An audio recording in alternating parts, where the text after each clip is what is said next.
extremely richer than you are, and you are happy for them, and you are respectful. Are we together now? And there's no evil in your heart towards them. And you're believing God that one day legitimately you will also get. Yes. That is the beginning of that journey. Because when you come with a negativity of, oh, we don't know how they made it. Oh, they used us. You know, even in business, I have to work on myself that, yes, I'm a black man, but I'm not going to see a white rich man and think that I'm poor because I don't know that because he's rich. Like, it's totally wrong mindset. Right? Maybe his grandparents were involved in slavery and colonialism, but not him. And I'm not going to carry the sins of his grandparent. I'm not learning at all. And then so, you know, I'll never do business with a white man. Forget. All you black South Africans, this is part of your problem. Because your fellow white South Africans, you are not partnering with them.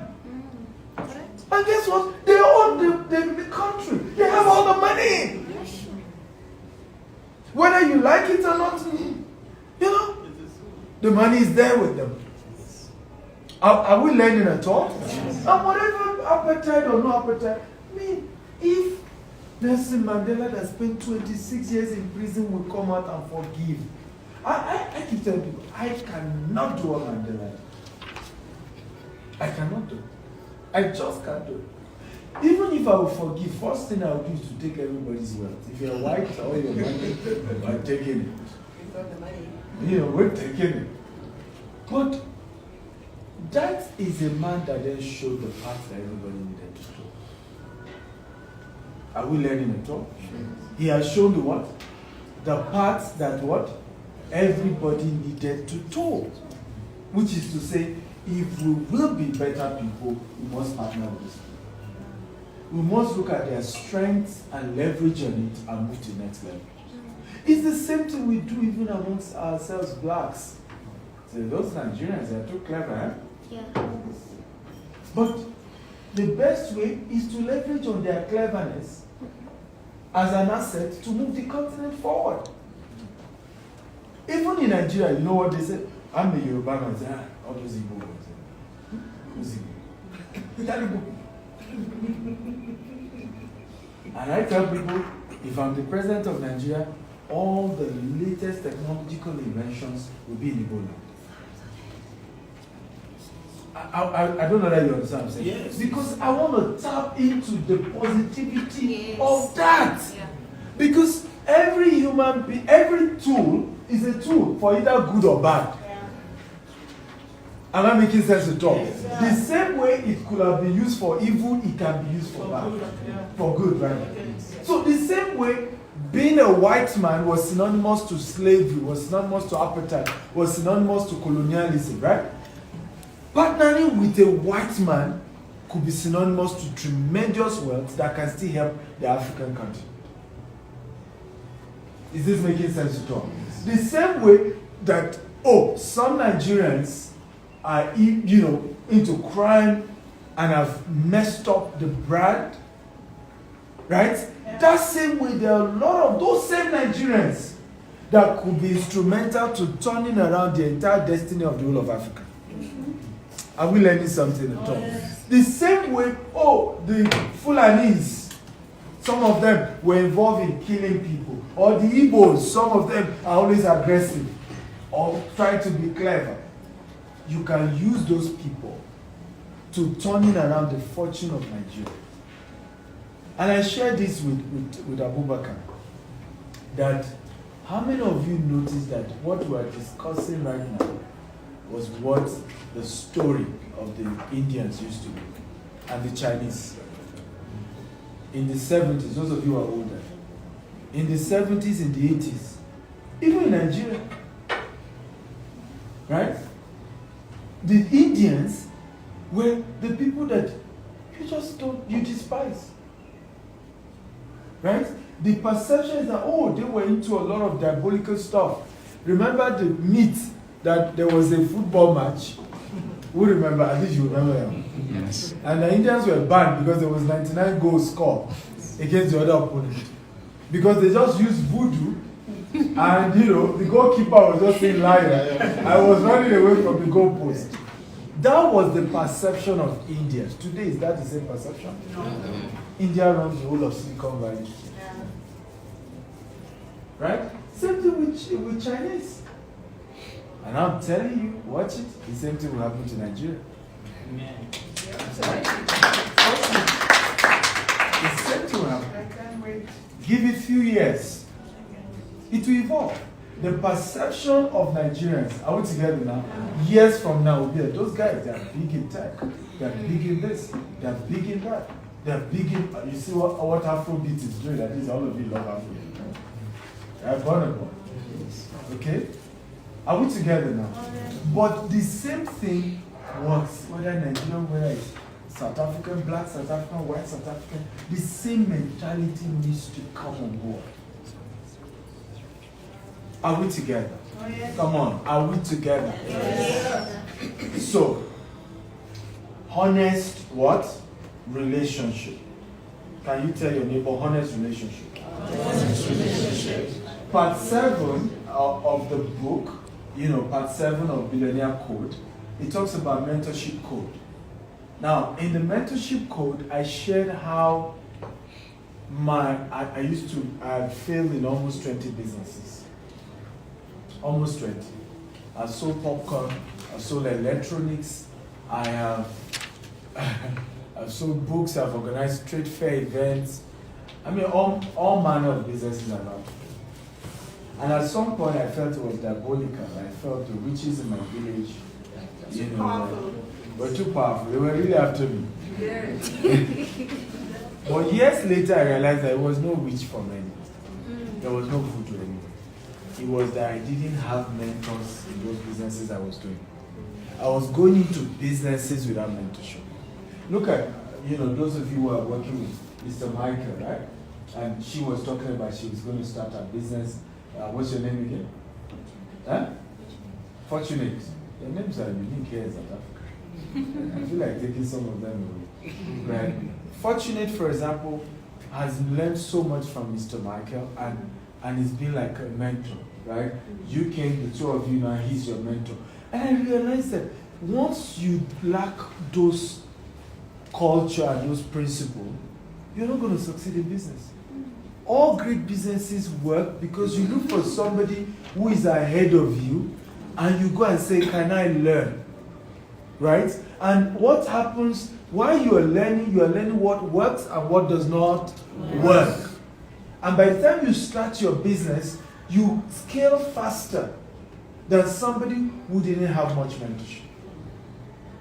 Is this making sense at all? So the beginning of success in business, and that's for all wealthy people, it's even my secret now.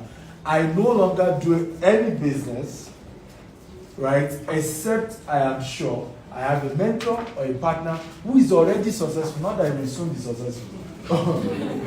Already successful in the business, and I'm going to partner with the person. Maybe he needs more money, so I'm bringing more money. Maybe he needs more connection, so I'm bringing more connection. But he's already successful. Now, okay, let's partner, and then we'll take the business to the next level. And it has worked like magic. It has worked like magic. Sometimes I have all the money, and people always wonder, you have the money, but you are not starting alone. I say, why do you think, how many of you know that Tesla was not founded by Elon Musk? If you know, raise your hand. But you are opening your mouth. He didn't found it, Tesla. Who knows the company he founded? Anybody? He didn't found PayPal either. X. Huh? X. X. Huh? SpaceX. Sorry. SpaceX. He didn't found SpaceX. Really? Yes. He didn't found SpaceX. Who else? Huh? Gaming company. The name, no, it's not even a gaming company. Was it a gaming company? I think it's P something. I think P2 or. Pixel. Huh? Pixel. His first company was something P something. And it was actually for finance. It's like similar to PayPal. Right? But I think the company was then bought over by PayPal, right? And then gradually he worked his way to owning majority in PayPal. And then they sold PayPal. And it was the money from PayPal he then used to buy SpaceX, majority in SpaceX. And all these other companies that you're seeing. You're learning now. Huh? So, how many of you also know that technically Bill Gates did not found Microsoft? I do. Right? Yeah. Now, the name Microsoft, yes, is his own, but the product that first started Microsoft, that Microsoft was built on, was not owned by Bill Gates. Right? IBM needed an operating, they call it operating software, because in those days, computers were as big as this room. Please switch off your phone or put it on silence, right? You know, were as big as this room, big computers. So IBM wanted to then start making computers smaller, right? But they needed a software to operate, and that software needed a casing that is smaller, right? So the hard disk was technically the first product of Microsoft, the hard disk. But Bill Gates did not invent the hard disk. His mom used to work with IBM. He got the information, agreed with them that he was going to produce it. Now started looking who had it. And he met a gentleman who had it. If you go to study the story, you will see the man himself. And the man said, what? He wanted $50,000. He said, I want the patent right. And that's the secret of Bill Gates. He wants the patent right. I didn't found it, but transferred the ownership right to me. So the man said he wanted $50,000. In the 80s, $50,000 was a lot of money. So he went back to IBM. Oh, can you see what we talked about earlier here now? Can you see? Yeah. Because if he didn't have his network in IBM, how would he even know that there was such a need? Network. Right? Network. Don't ever joke with it. Somebody said, poor people go to work. Rich people build network. So a lot of time you undermine rich people, and that's why some people hate rich people. There's that perception that, oh, all these rich people, you know, what happened really was that they... Okay, this your dress is powerful. And I've spoken about you earlier. I thought you were going to anchor this event. Who, me? Hello, everybody. Oh, this is not your kind of event. It has to be wedding party. Yeah. All of that. Please let me celebrate Abonaki. He's a famous entertainer. He does a lot of stuff. You should follow him. He has over 4 million views across platforms. Right. So back to what I was saying. What was the last time? Network. Networking. People hate me, billionaires. People hate. Why? Eh? You were talking about the reason. People don't like people Because they think they are lazy, right? Because you say, oh, to this morning you see him at the golf course, tomorrow you see him having meeting, he's at the yard. For what you don't know is that he's busy working. That's the new version of work. There are 3 levels a business founder must go through. Phase 1, hard work, right? Phase 2, Smart work. he now needed to begin to get smarter. Because there is a phase of your business, it's no longer about hard work. Right? You now need to begin to get smarter, managing people, managing smart people, right? Creating an environment that smart people will be comfortable working in. But there's a 3rd phase, which is now what? Network. Now, which is purely meeting rich people. Because at that level, that's what will happen. Like I was sharing the story, first phase, isn't it? Oh, be funny enough. How do you make sure you are creative enough to be funny? Right? As an entertainer. And that's the hard work part. You crack a joke, you do a skit, you cancel, you say it's not funny enough, right? And then you do another one. See, all the hard work, isn't it? Then you move to what? Phase 2, which is smart work. Can I do it with more people? Can I use more softwares? So that I'm not necessarily doing too much physical. I can edit the thing and to look as if, isn't it? The next phase, which is what he's now trying to do with me, which is I want to start producing movies. I want to start doing, right? I want to found a company, which is at that point, network of people who have the money, who can give it to you. Are we learning? Yes. But don't forget that you must not skip any of this. If you rush to come to network, what will happen is that you'll be shallow. Yeah. You meet rich people and there's no depth. You know what I'm talking about? There's just no depth.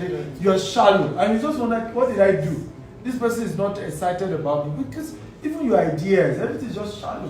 And they've seen it all. He said, I can show you when I do the business. We've done this thing, we've been there, done that. So we know what idea will work or will not work. Are we together now? But if you go through the entire value chain, then you see that it's then easier to do. But ultimately, it goes back to mentorship. Who has succeeded in the business that you're going to walk up to and say, sir, right, can I serve under you? And I tell people there are 2 ways to get network. You either serve, you serve to attract network, okay? Service. Okay?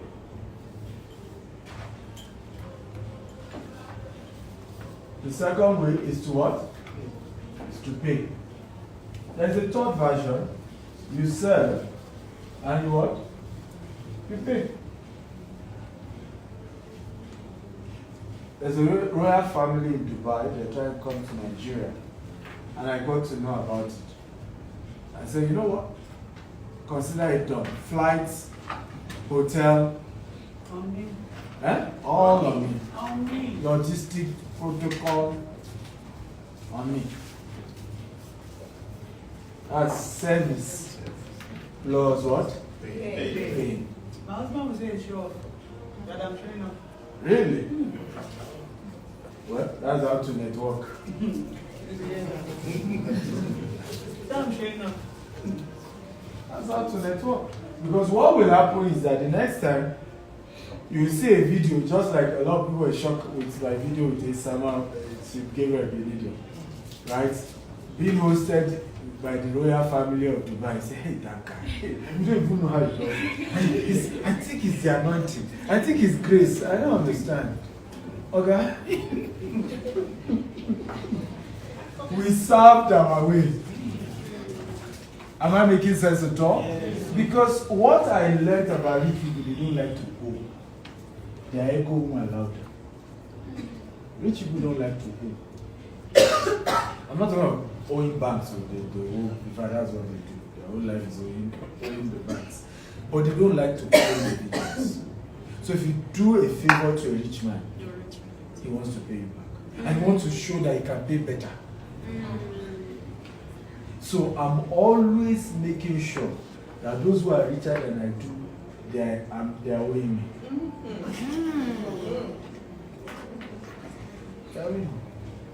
So when you see all those opportunities you see me with Obasanjo, with Alake of Egbaland and all of that, it was those principles. And if you notice the way they treated me, it wasn't based on my age. Right? Because you see people and you know this person understands the principles that governs the entire universe. Are you excited? Yes, sir. Right? Yes. The billionaire code. Well, those of you who came late, I'm not going to repeat myself. Right? We're more than halfway into the class. So we have the billionaire habits for entrepreneurs. And this is a very small book, but I felt I needed to niche it down to those who are into business. Because there are some dynamics to becoming a rich person that most people who are their way don't understand. So I decided to write this book because I realized I've seen situations where many rich people, they're on their way to riches, then they retrogress. Yeah. Right? Who knows what I'm talking about? And for many of us who are black entrepreneurs, that's usually our story. Yes. You hear a story of a black guy is rising. Before you know it, something happened, Just trust. It comes down. And because he's not even prepared for what was going to happen. Right? He's not just even prepared. So in this book, one of the things I shared in the Billionaire Habits for Entrepreneur is to be prepared for war in the day of peace. Wow. And I share how business is war. That's really what it is. Business is war. I tell people I'm a man of peace, but I budget for war. Wow. I have lawyers that I pay every year, and I've never used them. It's for the days of crisis. But I don't want to, the day I don't have crisis, that's the day I'm connecting with them. I don't know whether you understand. So I'm budgeting ahead.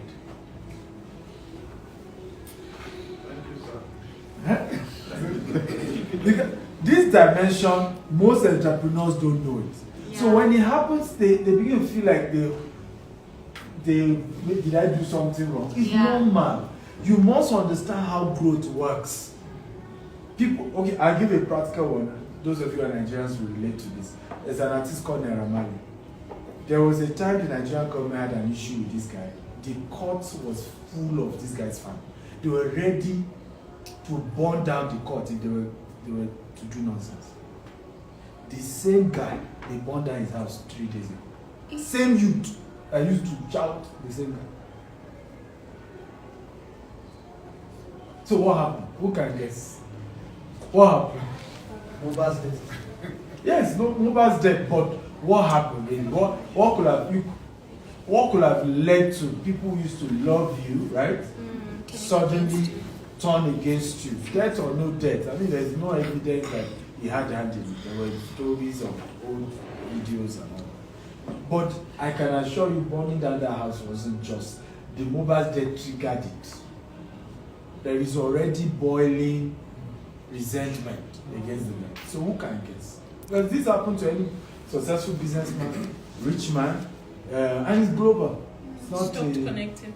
Eh? He stopped connecting. He stopped connecting. He didn't prepare That's for part of it. Eh? He didn't prepare for what? He didn't prepare for war. Growth.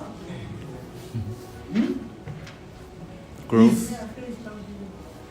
it's an African DNA where we love David, we hate Goliath. And many of us don't prepare. We are David today, right? Isn't it? Yes. And we're on our way to becoming who? Goliath. Hey. Once you are big, right? So he wants to start making movies. At the beginning, Leko, we're happy for you. Everybody's coming together. Then, before you know it, the news start coming. They can acquire $2 million from Netflix to produce new movie. Those who paid 12,000 naira to sign up for Netflix just because of Lako's Yeah, movie. they'll come out. They'll first be saying, okay, we are watching. Then before you know, he signed another deal, $10 million with Amazon. He did. Let him not make any mistake after that time. With the new David. Are you seeing that? With the what? Because there will not be another new David. Yes. So the culture by black people is we are always for David. Why? Because each of us always feel we are currently David. An average black man, no matter what nation he is from, is facing some form of oppression or the other. Hey, who can get what I'm saying? Right? So we are mentally always at that. Level. So anytime someone represents a David in our eye, we're ready to support him. Yeah. Ready. And some of us don't know when we're already now growing out of David to now becoming Goliath. a Goliath. And we're not conscious of the society and how, even in politics, look at some of our leaders. They used to, Nelson Mandela, God bless him, he understood this. That's why he did not do what I wanted. He understood it. You understand that the same him you will be shouting great Madiba. If he did the second time, what did he even do? You know, and things are still bad. But suddenly, so he got it. Right? Leave when the ovation is loud.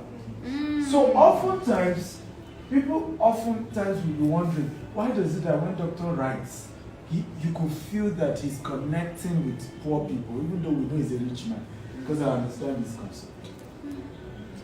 Yeah. Sorry, just quickly. So, are you saying that are we able to avoid the Goliath sin, right? Or it's an inevitable thing? It's an inevitable thing. The only thing you can do once you are now a Goliath is to keep relating with the Davids. Create platform for David. That's what Tony Lumelu has done. Oh. Right? Okay. You know, I launched a $5 million grant recently where we're giving $5,000 to small entrepreneurs. And that's the intention, because I know I'm already growing bigger. Even the book, that's the intention. So let me finish my question. Yes. So I get what you're saying in terms of still connecting, but remember you said, and it just happens naturally. So when you're growing or you're already on another path, you have to leave some people behind. Yes. So how do you manage that they don't feel, because obviously, like you said, you had to move from Komole or Songo, right? You moved to Banana Island. I don't expect you now to go to Songo and go and sit down and be having beer with your former neighbors. So how do you manage that? So you need to know that the David isn't necessarily like somebody you've known from your past. It's just a perception, right? So sometimes the people who end up coming after you are not even related to you. It's not about anything really that's local or anything. Even the Mobad issue, it wasn't Mobad that came after Naira really. A lot of those guys went to burn his house or are shouting on social media. I've never met Mobad or I've never met Naira himself. So nobody's asking you not to disconnect with those who are not going where you're going. That's the first rule on your journey to wealth. Remember, we talked about that billionaire habit group, right? Yeah. You must understand that the first thing when you come to the subject of wealth, I can predict where you will be in the next 5 years. Correct. Show me your friends. Yeah. Yeah. Yeah. Okay. I can predict. Yeah. Right? Because the quality of people around you that determines where you're going to be. It's simple as that. If they are poor people, you'll soon be the sixth one. Show me 5 friends and all of them are poor. You soon, even if you are rich today, you'll soon be the sixth one. Yeah. If the 5 friends are rich and you are poor, you'll soon be the rich one. It's a matter of time. I did this same thing. 2016 was the year I wanted to become a billionaire. And all through that year, I started meeting billionaires, go to their house. Of course, I had to unmute myself. Some of them would tell me it will take 3 months before they meet me because they're going to Paris, they're going to... I had to swallow my ego because imagine someone just reading their itinerary. So from Paris, I'm going to South Africa, then I'm going... And at some point, you're first feeling like, is it bragging? But it's not bragging, it's just reality. Yeah. Today now, I'm even conscious of that. When, as I speak to you now, till November, tonight I'm off to Paris. From Paris, I'm off to New York, and then Dallas, then Houston, then like that. Doc, sorry, you said something to cut you. You said that you made a decision to be a billionaire. Yeah. Were you intentional and conscious about that? Yes. Okay. Yes, and it was a decision. You can make it too. Okay. It was a decision. Our company was doing hundreds of millions as at that time, right? But again, it still wasn't enough. We're struggling, and because we're doing real estate, we needed money. You're paying for land, and I avoided borrowing. We've not taken loan in the last 15 years. Right? Yes. That's another training for another day. Wow. We won't go into that today because we won't have time. Because there's another strategy really that helped us to do it. And so, for me was realizing all of that, I wanted to grow bigger. And the first thing was intentionally. I said, my first billionaire friend, I remember after we became friends, January of 2017 came to our house. I had moved to a new house. And then invited him, I prepared chicken, we were eating. I had another friend again, and I told him, I just shouted January. In my mind, the next word was going to be bad months. And he said good news. So I held my own thoughts to hear his own. He said this month, and started showing me a lot. our project 4.7 billion was just approved. The first installment was 700 million. And we said, this is not even a light alarm. Can blow your phone. He said the second project was, I mean, when he was calling figures, I swallowed myself. Me too, this January. Some good news. And guess what? That was the last January that was bad for me. Now I am more richer, liquid-wise, every January.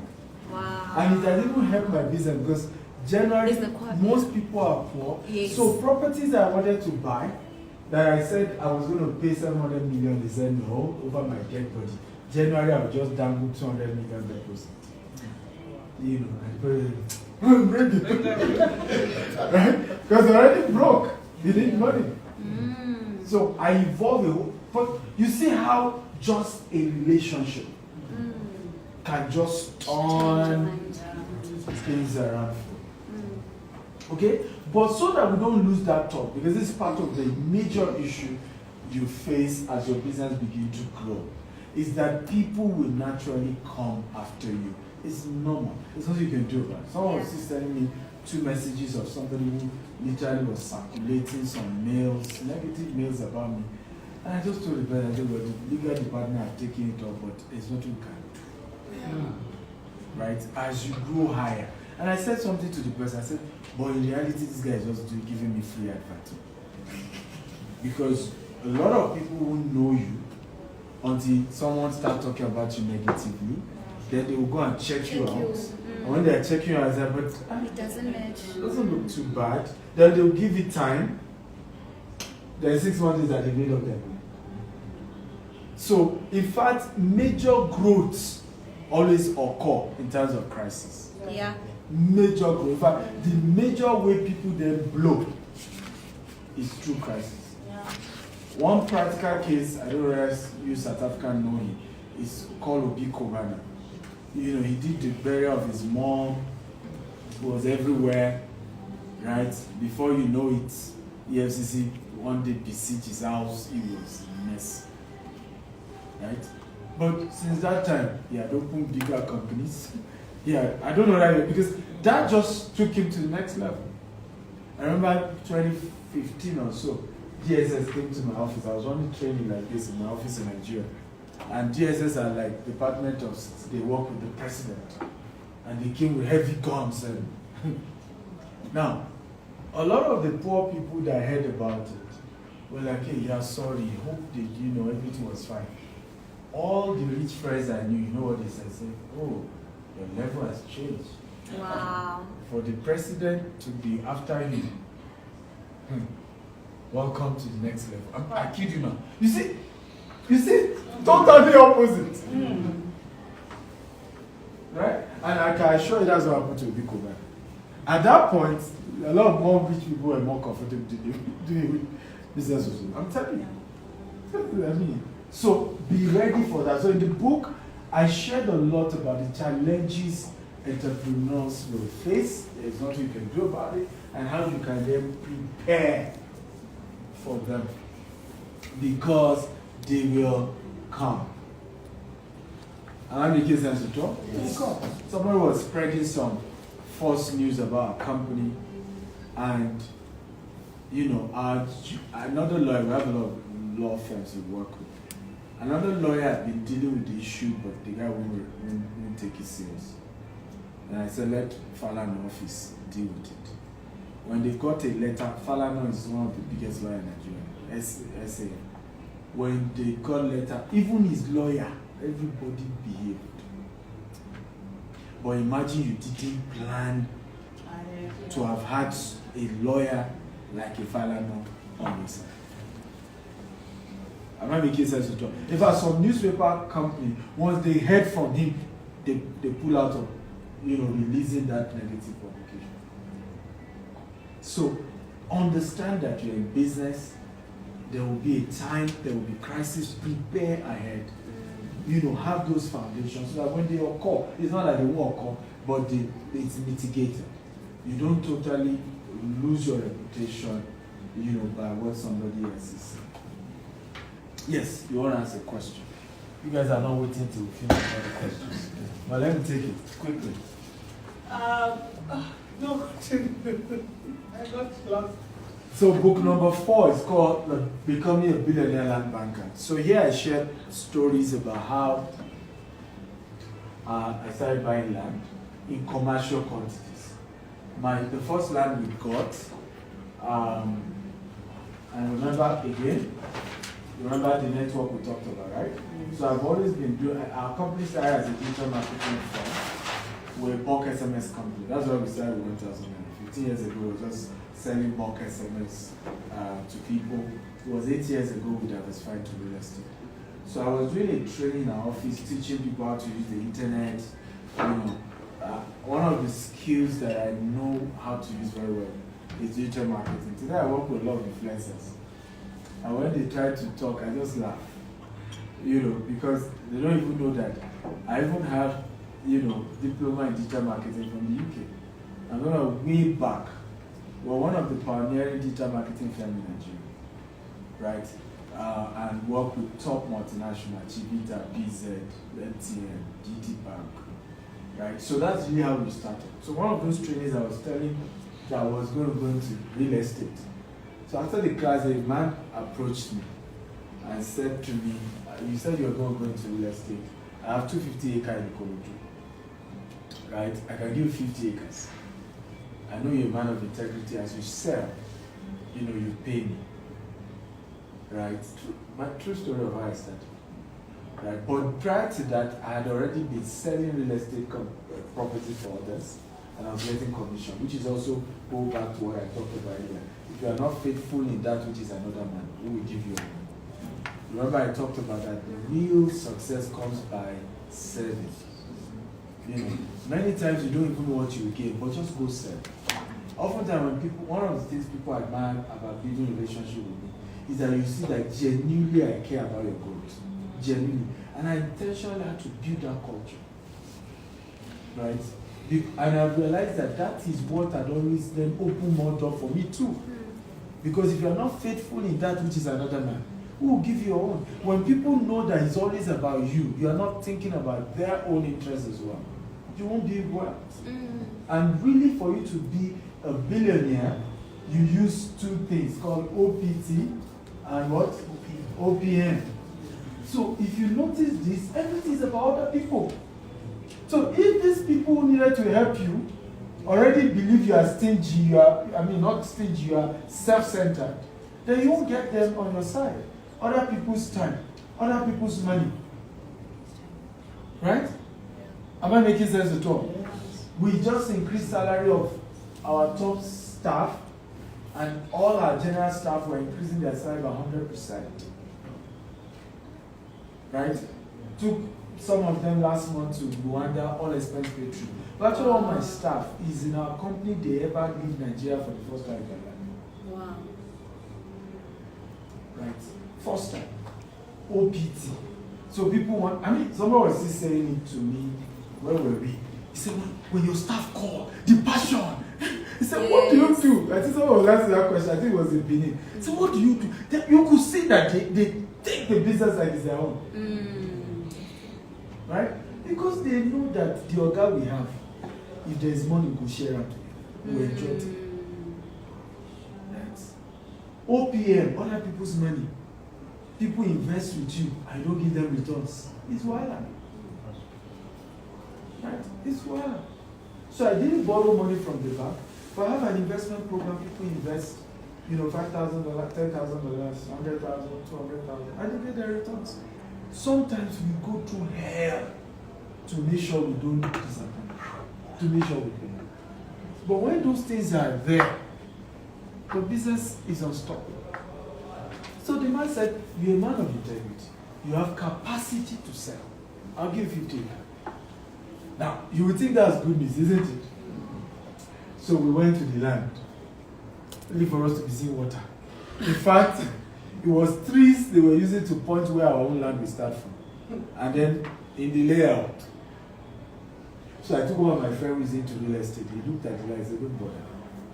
People who try with this kind of land are rich people. You are not. Big companies. So you don't start your real estate with this. I took my brother to them. Everybody discouraged me. But I said something, I should write it down. I said, I've learned to always do the impossible with the available. It's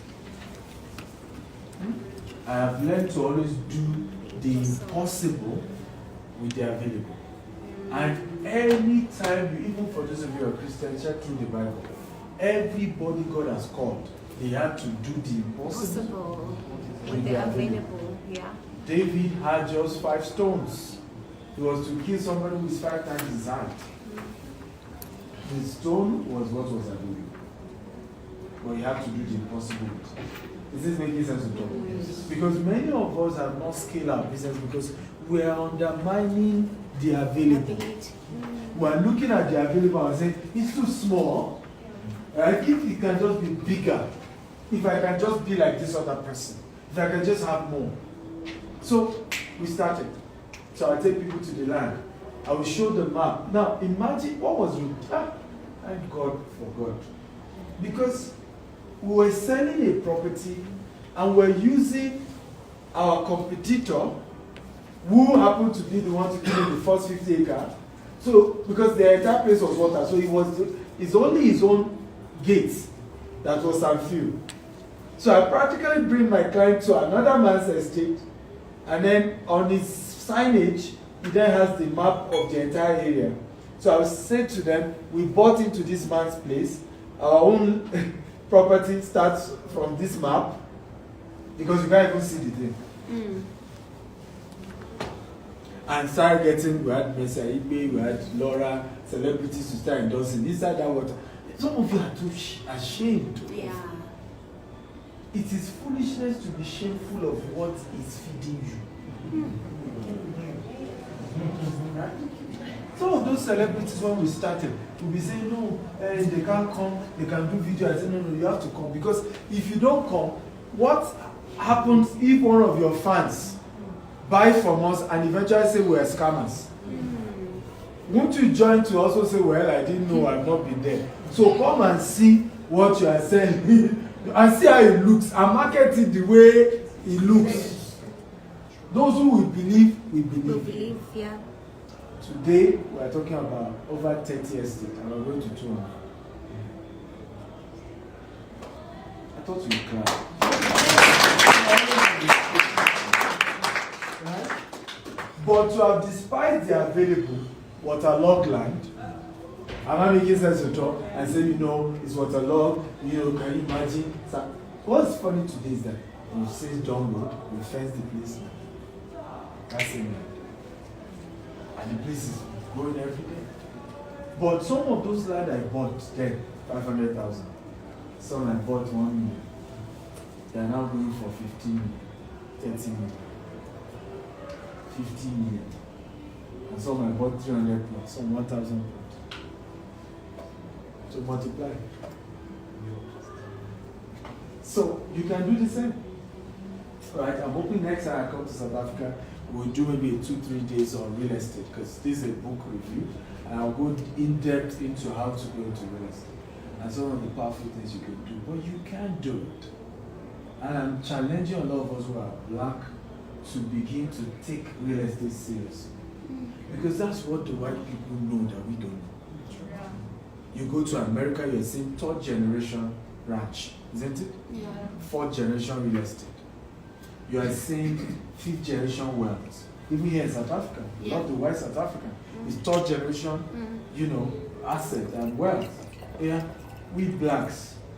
You what generation? Okay. Eh?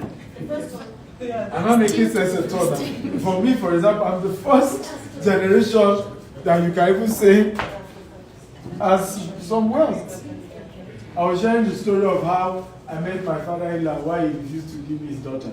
He asked me, he was just trying to know, do I even have anybody notable in my family? Because before you give your daughter to somebody, okay, does he have somebody important? We couldn't find one. Hey.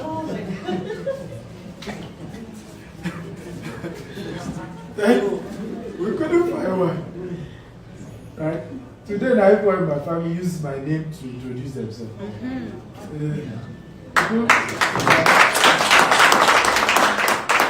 couldn't fact, naturally, when people even sing, are you related to, say, yeah, it's my younger. You know, how you have it's my younger, it's my bro. At least that compensates. It's my bro, it's my, It's like, are we together now? So we need to change that narrative. Enough of Africans investing in cars, investing in designers, and we're not investing in owning real assets. And guess what? This whole real estate thing started with us. Right? We were the ones, if you check that's why every African has a village. We were the ones to start this concept of owning land and tracing your roots to a land. We were the ones before the white man came. Right? But we've lost those culture. Throw it away. And the new generation are not picking up. And it begins with just the desire to say, I want to own as many real estate assets as possible. Because that, the Bible says, a good man leaves an inheritance for his children's children. I don't have things that my children's children, I always tell people that I can see my great-grandchildren kissing my picture. Great-great-grandpa. Yes. Stephen Akintayo. He left good heritage for us. Right?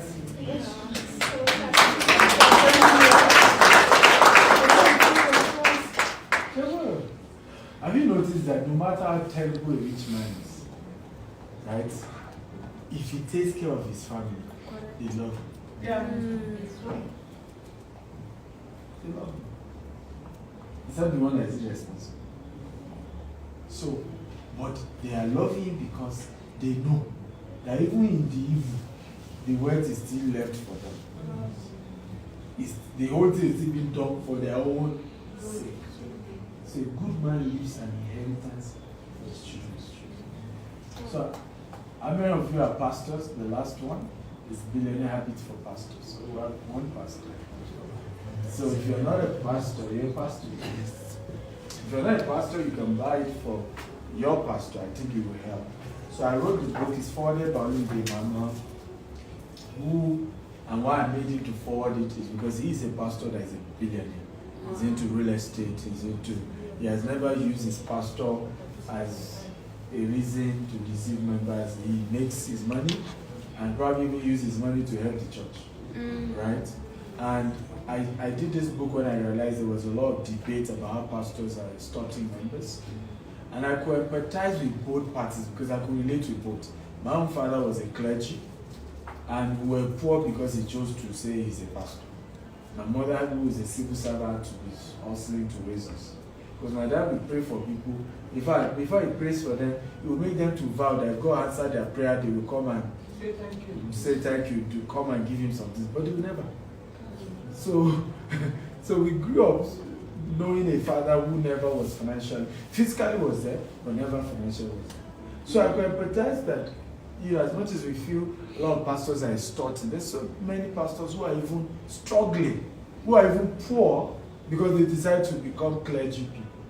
But on the other hand as well, I could relate to seeing a lot of pastors, and they do that a lot in Eastern and Southern Africa. A pastor laying his leg on members and going to the river and touching their, sensitive parts. I don't even know how these people do this nonsense, right? And do all manner of nonsense. Extorting people, giving all their assets away, and all of that. So I felt the reason why most pastors do that is because they are poor.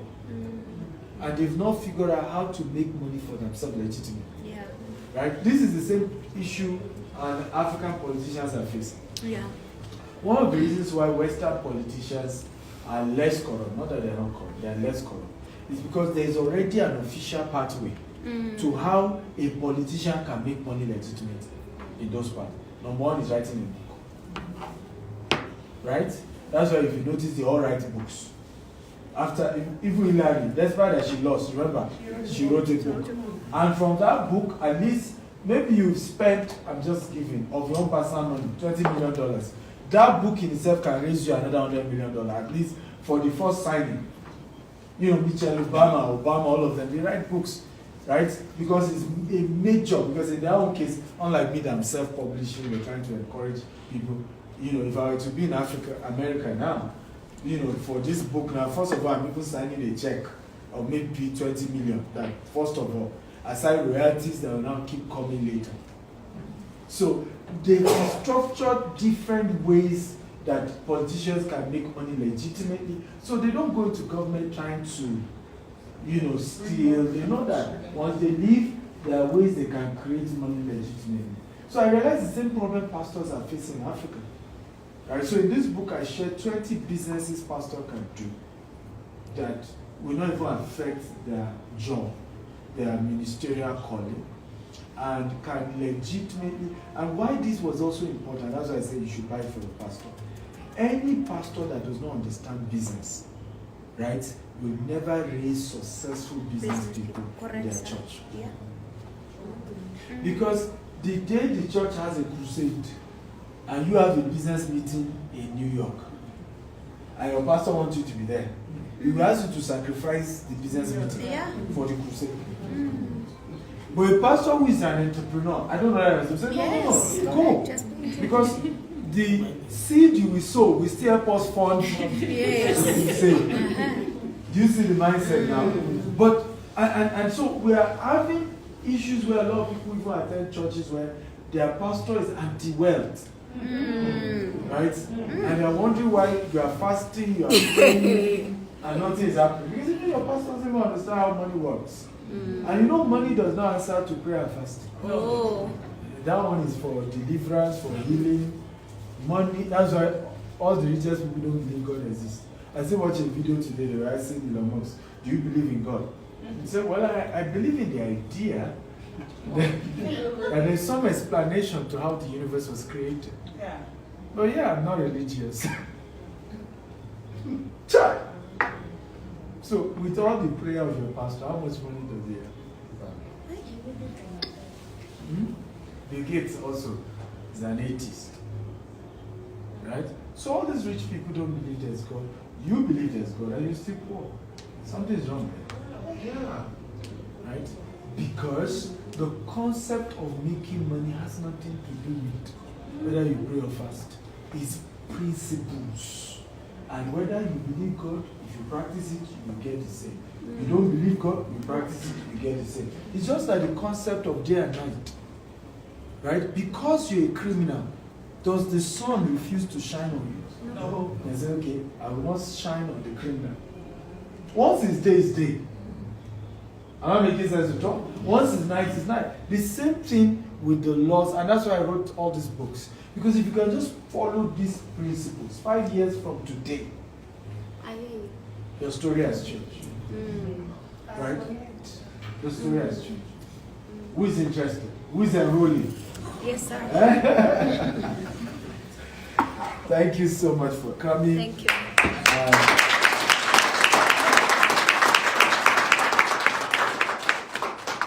It's so good to be here in South Africa. Unfortunately,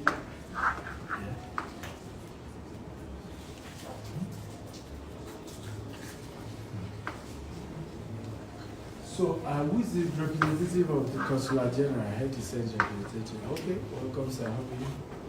What's the name, sir? My name is Kayari Dirati. Okay, you're welcome. Thank you. You're welcome. So, it's good to be here in South Africa, even though I've not had time to enjoy myself. So I have to come back, right? And this time around, I probably will come for So I probably will come for 2 weeks so that I can really move around and have a great time. There's been so much. I just had 3 days to spend, and I've just been meetings here and there. But it's good to be here. It's good to see amazing people, and I'm impressed by your story. I'm impressed by your story. I'm impressed by your story. And thank you for representing the brand and what I stand for. And thank you for proving that what I teach works. Because if you can practice it in South Africa and you're already doing so well and you have all these amazing people under you, and you're doing big deals and you're starting your own company, You know, even before we met physically, just leveraging on my YouTube videos, I am humble. I'm humble. And thank you for sharing your story. I appreciate it. So I'll take a few questions. Like I said, each book is $47. And if you're buying each of the 5, it's $50. I must warn you, my team did not give me enough copies of the book, and we always face this everywhere we go. So we only have 7 units of the 5 combo, right? We only have 7 of that 5 combo.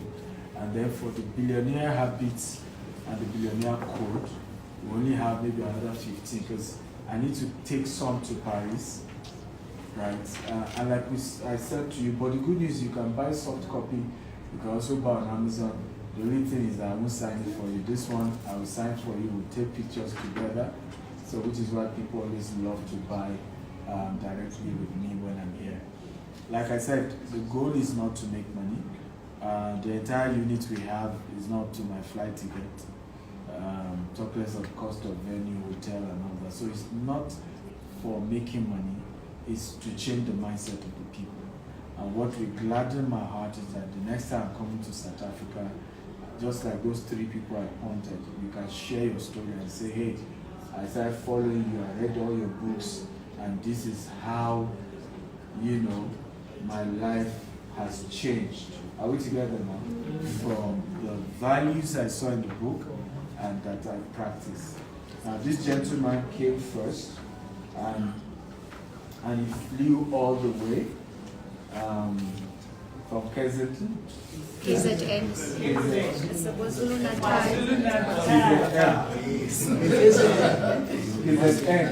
KZN. So he came all the way. And by the way, he even drove another 400 meters. Just 400 kilometers to be close to the airport. Then, you know, I slept there last night.